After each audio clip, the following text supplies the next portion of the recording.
What's going on, everybody? This is actually round two of my live stream. Round two of my live stream. You know why I'm doing live two of a live stream? It's because my first one was all jacked up. It really was. It really was all jacked up, and I need another go round. All right, so here's what I'm going to do. You see the title. You understand what it is. You know what it is.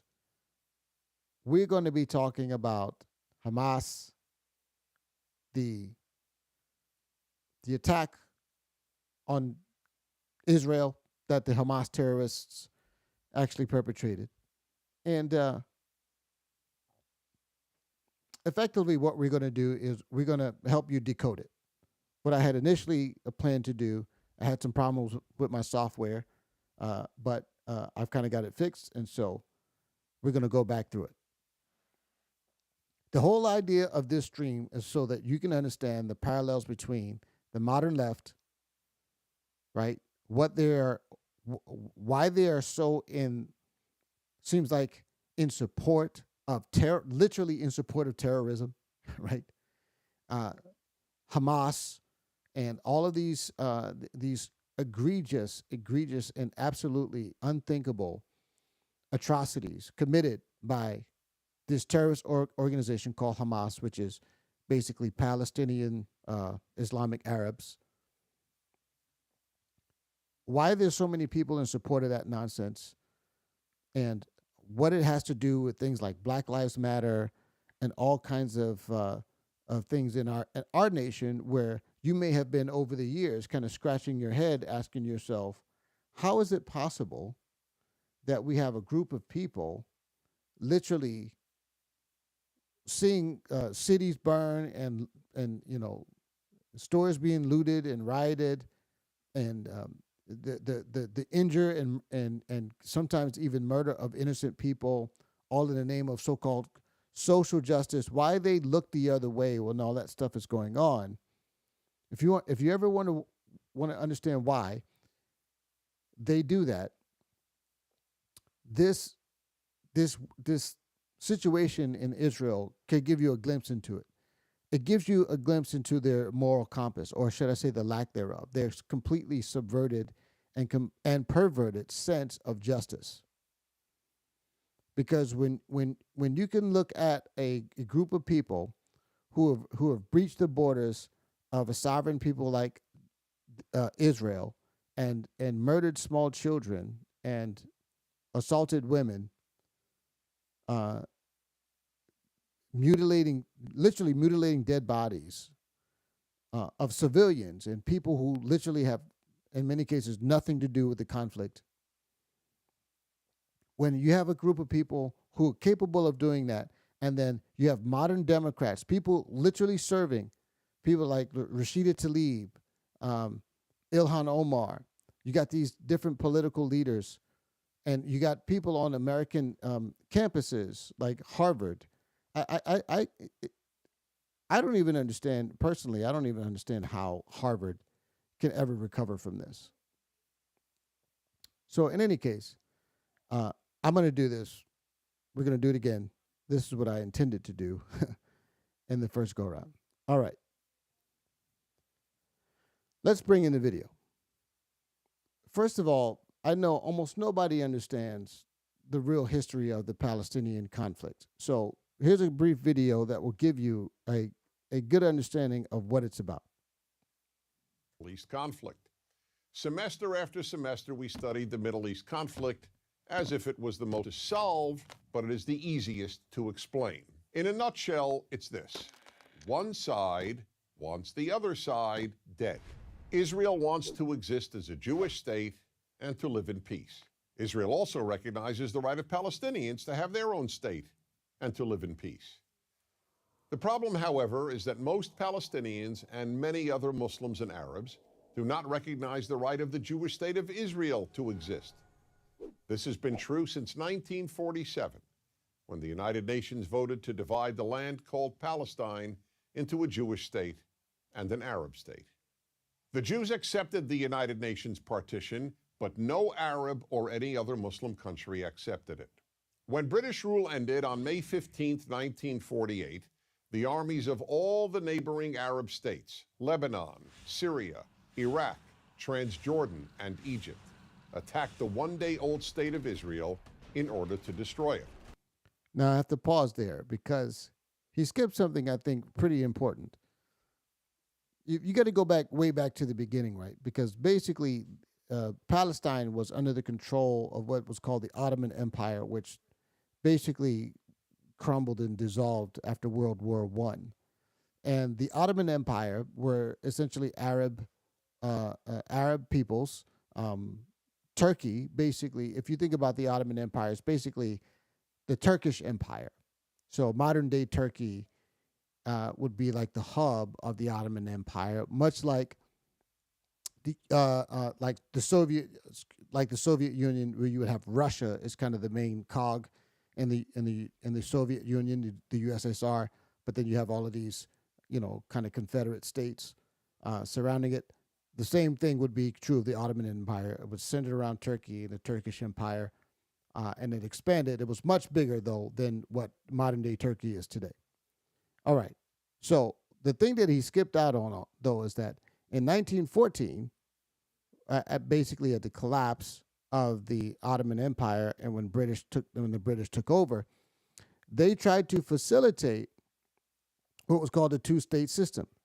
And they wanted to give the land of Palestine, they wanted to give 80% of it to the Arabs in that region, and less than 20% would go to the Jews, and then the British kind of held on to like Jerusalem and something like that. So the Jews got less than 20% of it, they got 80%, and they rejected that.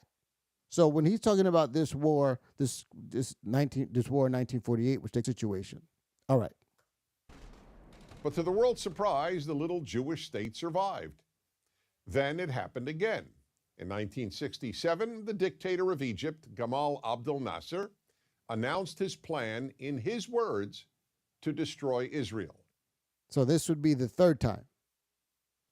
He placed Egyptian troops on Israel's border, and armies of surrounding Arab countries were also mobilized to attack. However, Israel preemptively attacked Egypt and Syria. Israel did not attack Jordan and begged Jordan's king not to join the war. But he did.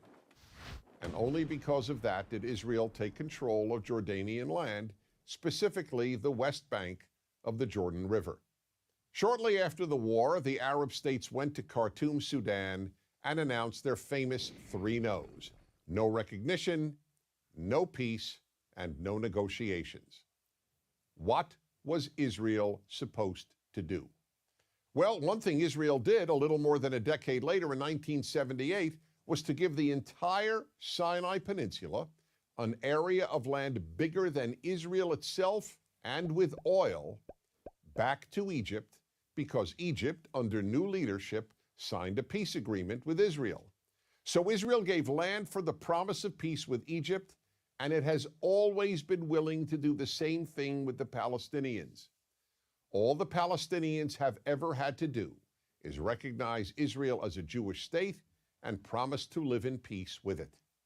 But when Israel has proposed trading land for peace, as it did in 2000, when it agreed to give the Palestinians a sovereign state in more than 95% of the West Bank and all of Gaza, the Palestinian leadership rejected the offer and instead responded by sending waves of suicide terrorists into Israel. Meanwhile, Palestinian radio, television, and school curricula remain filled with glorification of terrorists, demonization of Jews, and the daily repeated message that Israel should cease to exist. So it's not hard to explain the Middle East dispute. One side wants the other dead. The motto of Hamas, the Palestinian rulers of Gaza, is, "We love death as much as the Jews love life."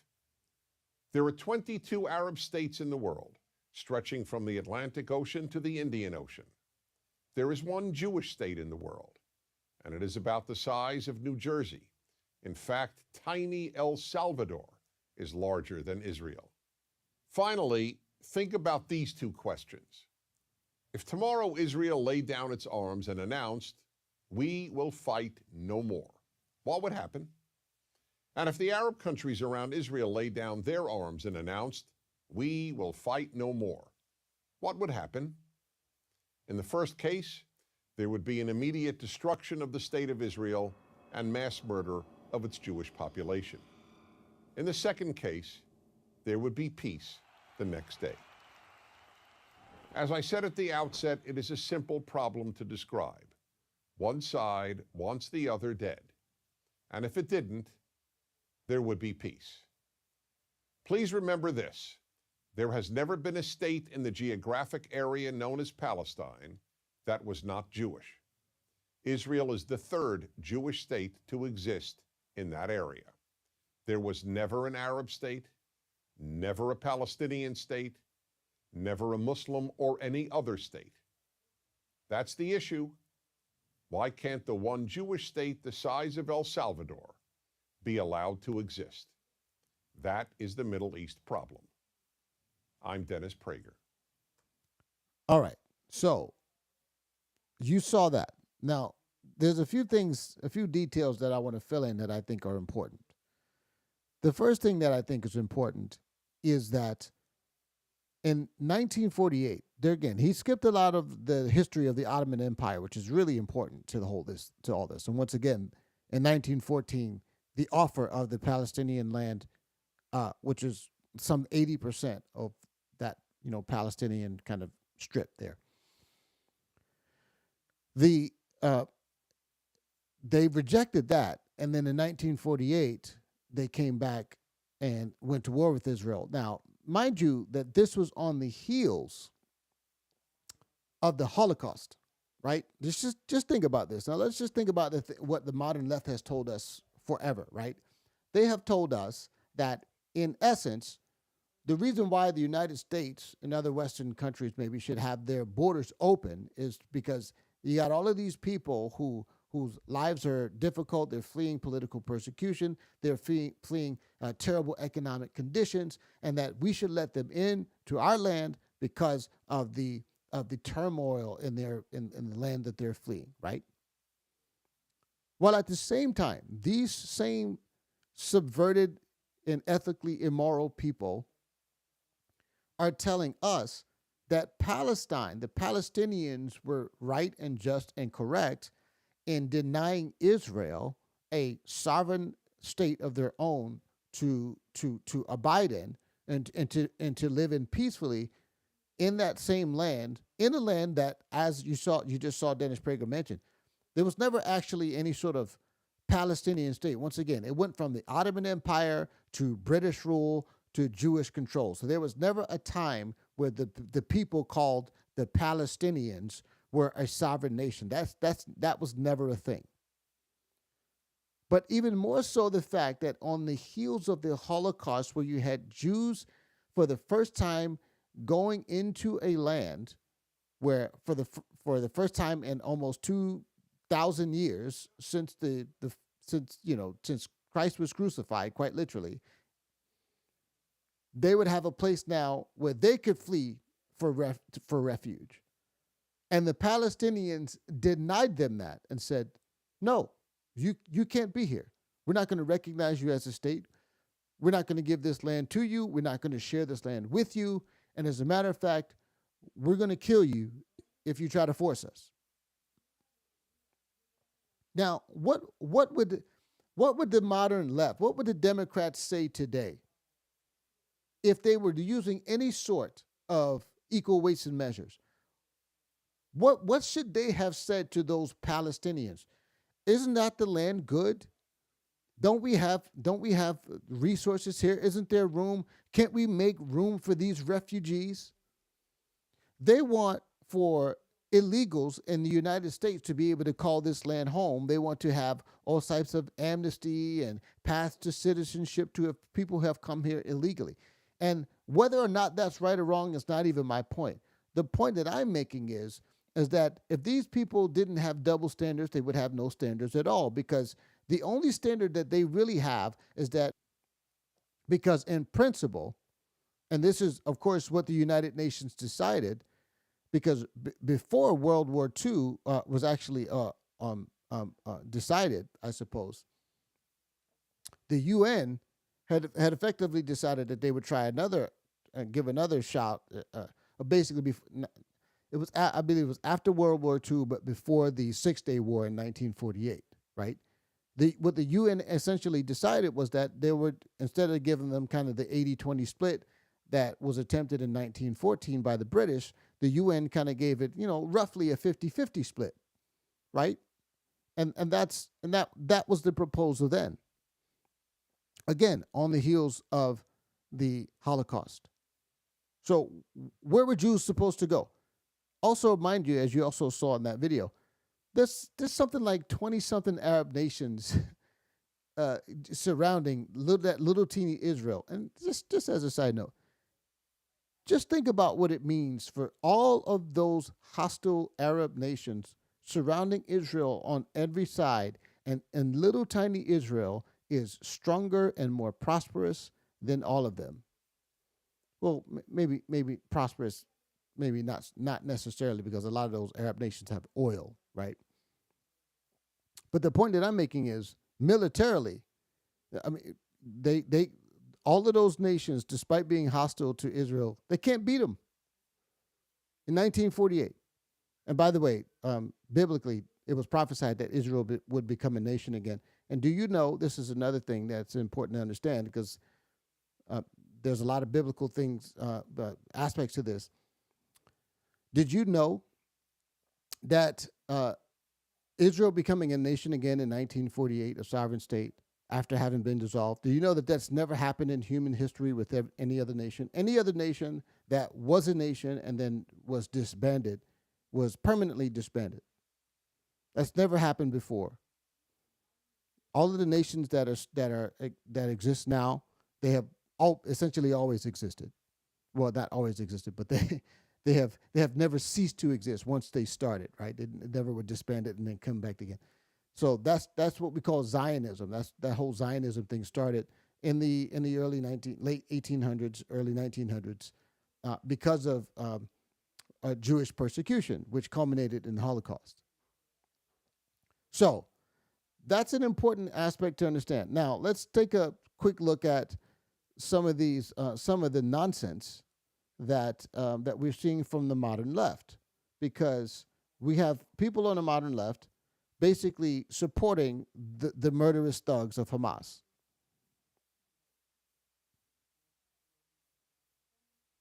One second here. All right, let's go back. Picture of a paraglider today to express support for the Islamic terror group, with a picture of a paraglider above the text. Oh, let me go back here because I want to get this whole thing. Official Black Lives Matter Chicago chapter took to social media yesterday to express support for the Islamic terror group, with a picture of a paraglider above the text, "I stand with Palestine."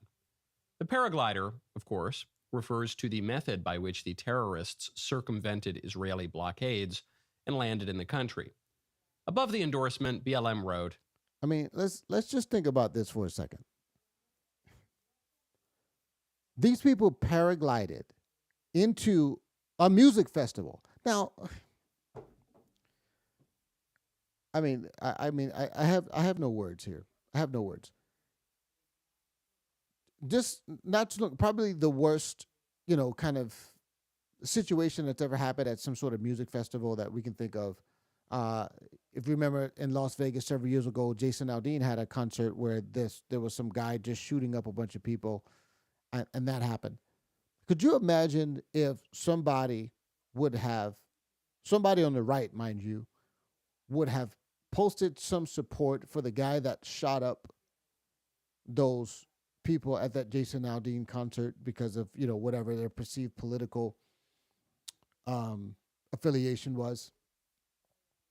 I mean, this is incredible. That is all. That is it. Meanwhile, the BLM grassroots account took to social media to echo the endorsement, writing, quote, here it is, "Black Lives Matter grassroots stands in solidarity with our Palestinian." 57 years of settler colonialism and apartheid. They are obviously referring to effectively 1967, that war that was explained, after for a third time Palestine rejected a attempt at compromise, denying Israel and the Jews a Jewish state so that they could have a rounding. But they said, no, you can't even have this little piece of land as your own. We're not going to recognize you, the famous, the three no's, right? We're not going to recognize you as a state. We're not going to compromise, and there will be no peace. They're saying this shows how ignorant and ridiculous these people are, because they don't even actually know the history. They don't know. Explain to me, why isn't it not the case that the Palestinians have forfeited any rights to the land when every attempt to give them a portion of the land under peaceful circumstances has been rejected? On what basis can you say they have a right to the land? To fight to end militarism and mass incarceration in our own communities, let us understand the resistance in Palestine as an attempt to tear down the gates of the world's largest open-air prison. As a radical black organization grounded in abolitionist ideals. This is clown work. This knows no bounds. Now, I find it curious, and I know you must find it curious. Why would so-called Black Lives Matter, why would they have an affinity for effectively let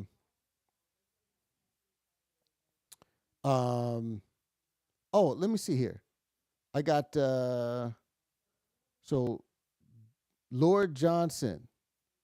He says, do I take calls? I actually do not take calls. I'm sorry. Let me see here. I don't know why my internet is lagging. Let's see here. Let's see what my settings are. Let me see here. Let me see my stream. Right. All right. Let me see here. Let me stop this here. Let me see if that helps. All right. Well, not sure what's going on here. So, Larry, unfortunately, I do not take calls, but I do take questions. Oh, not Larry, Lord Johnson. So, Lord Johnson, you're saying I got something wrong here. What specifically do you think I got wrong? I'll let you type it here, and I'll continue. But I will say I don't think I'm wrong. I've looked at several sources on this Palestinian conflict. There's never been a Palestinian state. There's never been a sovereign Palestinian state.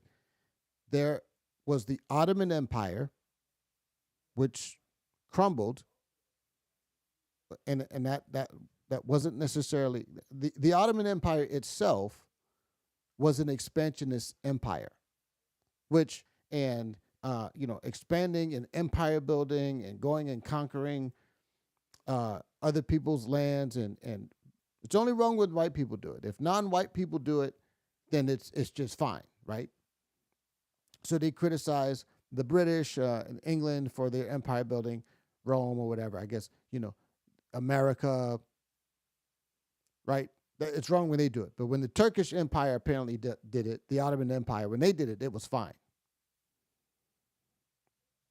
Okay, so Lord Johnson says, of course, there's been a long history, but can't type through, nor I can pretend to be an expert on it. Okay. All right. If I took a call, election, hopefully that cleans up here. It might be lagging here. All right, so I think some sort of acknowledgement that what Hamas has done is completely egregious. They were murdering women, murdering the elderly, children. It doesn't matter. It doesn't matter what the supposed, even if you thought that Palestine, the Palestinians, even if you think they're fighting a just war, they are not fighting it justly. And if you look at what, for example, Black Lives Matter and other nut job left-wing organizations do in this country, this is exactly what they do. They try to justify the looting and the robbing and the violence and the murder. They justify it because they say, well, X people, whatever these people are, they're being oppressed, so it's okay that they loot and murder and riot. It's nonsense. It's nonsense. And I think people are finally coming to the realization that it's nonsense. Okay? But secondly, the thing that, and they were no justice, or when the Palestinians rejected the offer to do the 80-20 split, to take 80% of the land in Palestine in 1914, whatever happened after that is on them. Every single proposal of a two-state solution that has been offered since 1914, the Jews have accepted. They accepted back in 1914, when they were only about a tenth of the population of Palestine. And by the way, and later in subsequent offers in the 1940s, much of the land that they were offered, when they were offered for the first time, the majority of the land, slightly over 50%, much of it was desert. So they would have been tasked to cultivate the land. So the Palestinians rejected the offer in 1914. They rejected the offer in the 1940s. They rejected the offer in 1967. They rejected the offer in the 1970s. They have rejected every offer to compromise on a two-state solution. I'm sorry. Let's see what Lord Johnson says. The Israeli state has a well-documented history of war crimes towards. This is what I hate. I'll be honest, respectfully, Lord Johnson. Let me explain something. This is to me, like, for example, let's go back to Rodney King, for example, the Rodney King riots. Rodney King was brutalized. He was brutalized by the police. That was police brutality, plain and simple. Right? The United States law enforcement has had a checkered past. They harassed black people. They often brutalized black people. That is beside the point. That doesn't mean that BLM's general point, Black Lives Matter, that their general point that cops in general are out there just looking to slaughter black people. That's not true. The reason why there are higher police presence in black neighborhoods is because that's where the crime is. And the same thing can be true, and the same thing can be said in Gaza. The reason why there's such a heavy military Jewish presence in Gaza is because those people who are always trying to commit acts of terror. That's why. Okay, so Lord Johnson, he says, good. I appreciate that. I appreciate that. What I'm saying, though, is that Israel committing war crimes is a separate issue from whether or not Palestine has a right to wage war against Israel and to refuse to recognize them as a state.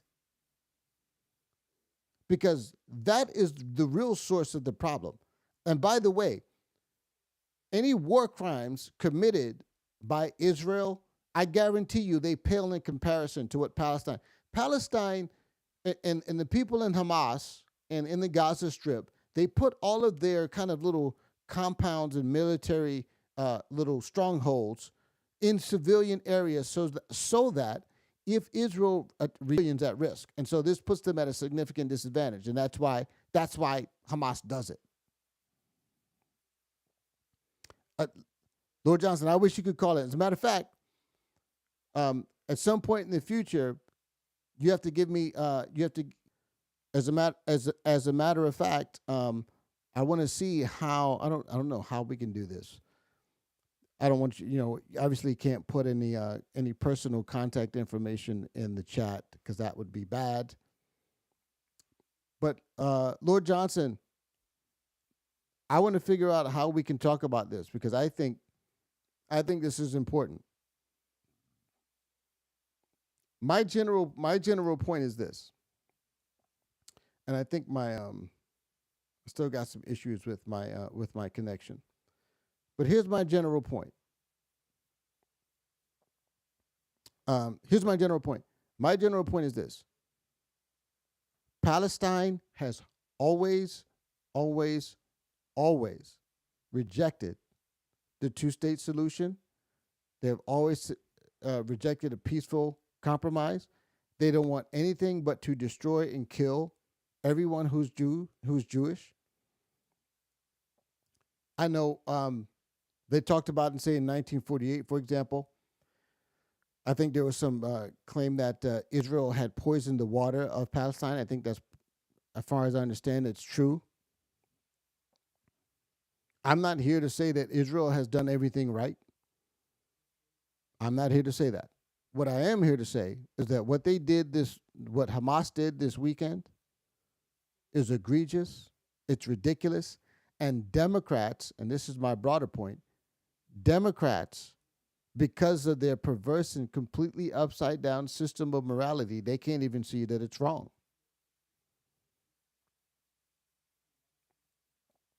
They can't even see this wrong, which is the issue, right?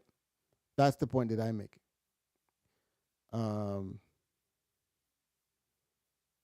Man, my stream is struggling a little bit here.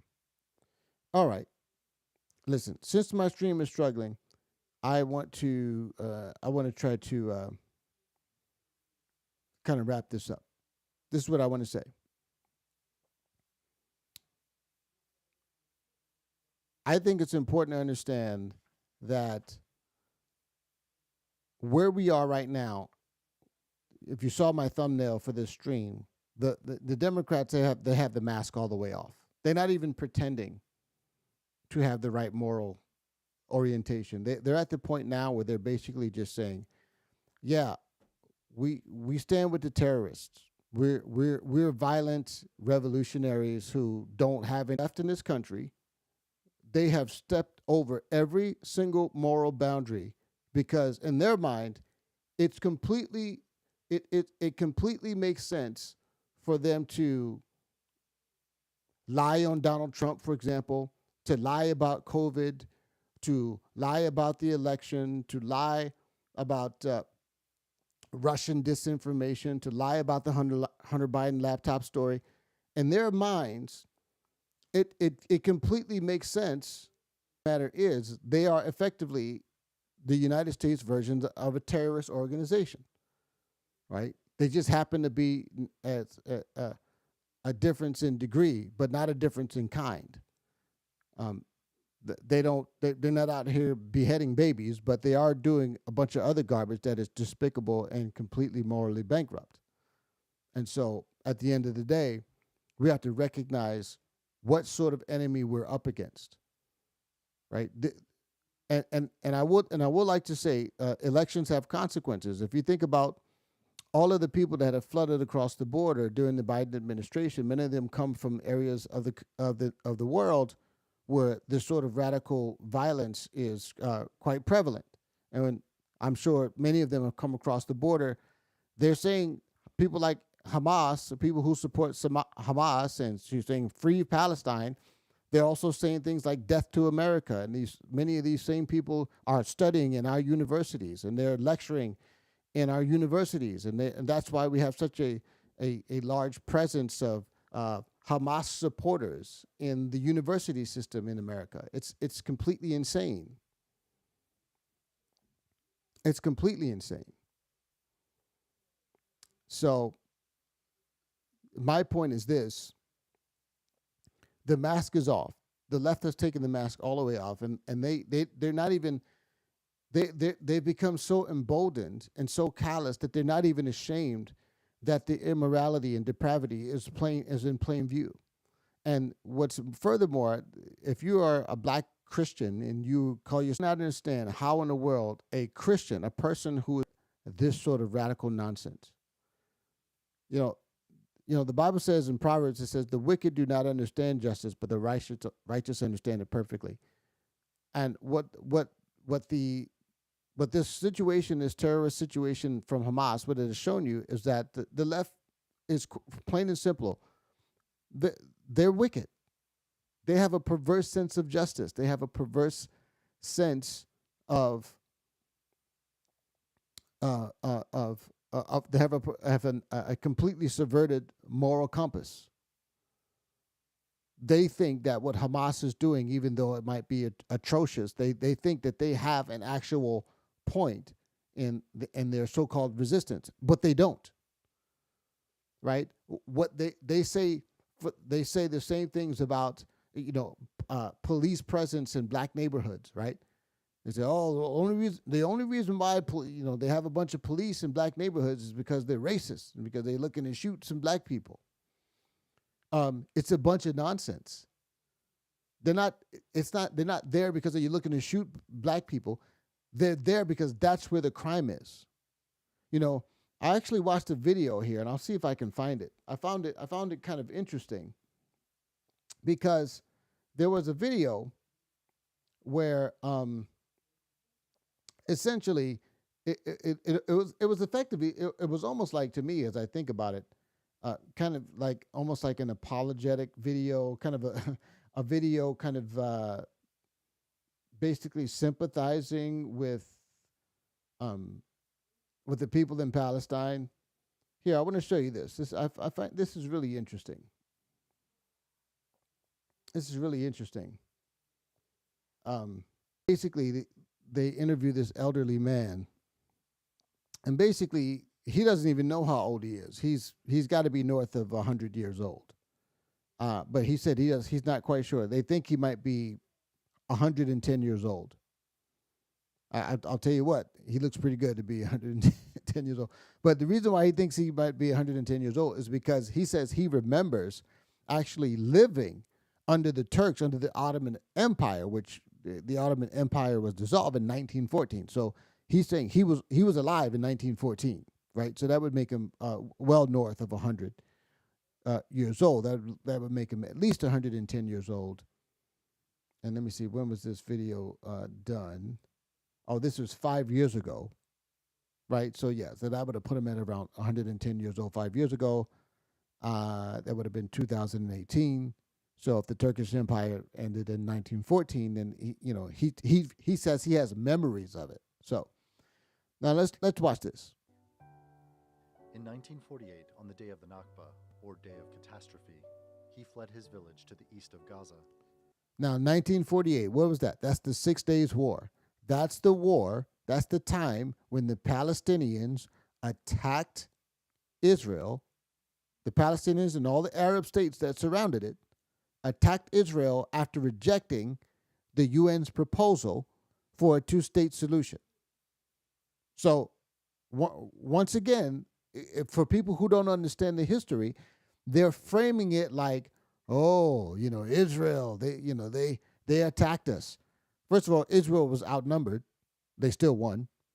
That should tell you something. I wonder whose side is God on when it's like 10-1 and you still lose, right? So that's the first thing. Today known as Beersheba in Israel. Forced from his home. Why? Let's just think about Palestinians forced. Anyone would fault you if you asked them to leave. It's like, hey, I'm sorry, if you're going to try to kill me, you can't stay here anymore. That's what happened.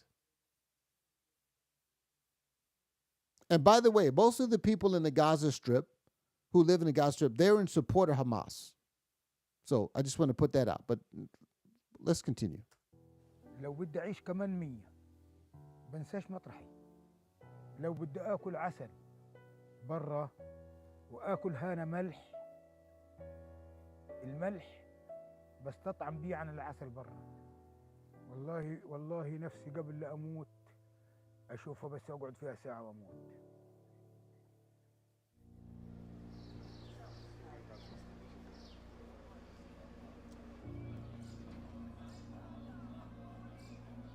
It says Gaza, from Ottoman rule to the Israeli blockade. Suleiman's son.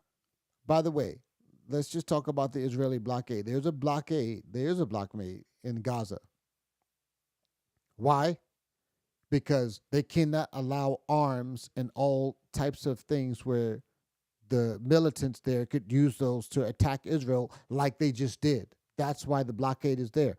And nobody's going to sit here and make the case that, oh, well, that's not a real thing. That's not a real thing. Yeah, tell the 1,000 dead Jews that that's not a real thing. Son Mohammed works as an orthopedic surgeon in Gaza. He's been busy.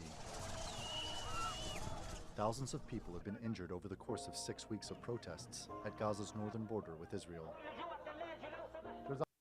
Protests over what? The fact that they want Israel to not exist, to Israel to give up their sovereignty, for Israel to die. What are they protesting? The existence of Israel? What are they protesting? There's a high price to pay for protests in Gaza. Lifeless and maimed bodies have arrived here from the border, killed and injured by Israeli snipers. Killed and injured by Israeli snipers. Why? This is bizarre to me. Rami Hijazi was at the first Friday protest on March 30th. ففي طفل أصيب على الساعة كان قريب من السلك وتصاوب فدخلت أطوله وأنا داخل عليه أطلق النار علي أصابني في قدمي من تحت حملت الطفل ورجعت وأنا راجع فيه بحط فيه على الشيالة أصابني كمان طلق الآخر. Now, again, I can't speak to this specific situation, right? Maybe they shot him and they shouldn't have. What I do know more broadly is that the whole reason for their so-called protests is illegitimate.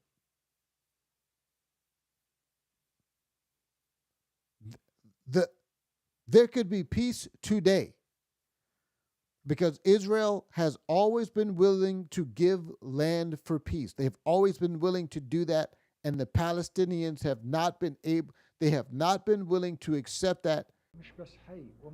So here's the question. And this is another question, because even now there will be many, I'm sure, civilian casualties as Israel basically retaliates against Hamas. There's going to be, like this guy, they're going to do another, video with emotional music showing, oh, the Israelis, they bombed the civilians. Every ounce of blood shed by an Israeli soldier of Palestinians in Gaza is on the heads of the wicked terrorists of Hamas. It's on their head. The only reason why Israel is attacking and retaliating is because they were attacked. So all of these emotional appeals, oh, the Israeli sniper shot somebody where he was trying to help a child. Is that true? I don't know. Maybe it is. All I know is I hear a lot of bogus so-called, hands up, don't shoot was like, hey, the police shot my friend when he just was putting his, but I'm not accepting it on face value. يعني الرصاصة بتدخل بتعمل اكسبلوسيف جوا في الجسم نفسه and the body. Yeah, they have bullets that explode in the body. You know why? Because the point is to kill combatants. If they got to shoot you, then that's the point of it. قدامه على اللي هو طاوله العمليات بيحس انه هذا كانه ابنه تألم من داخله لكن ما العمل ما فيش يعني انا لما بشوف. Anyway, I think we've seen enough of that. I think I've made my general point. My point more broadly is that the way this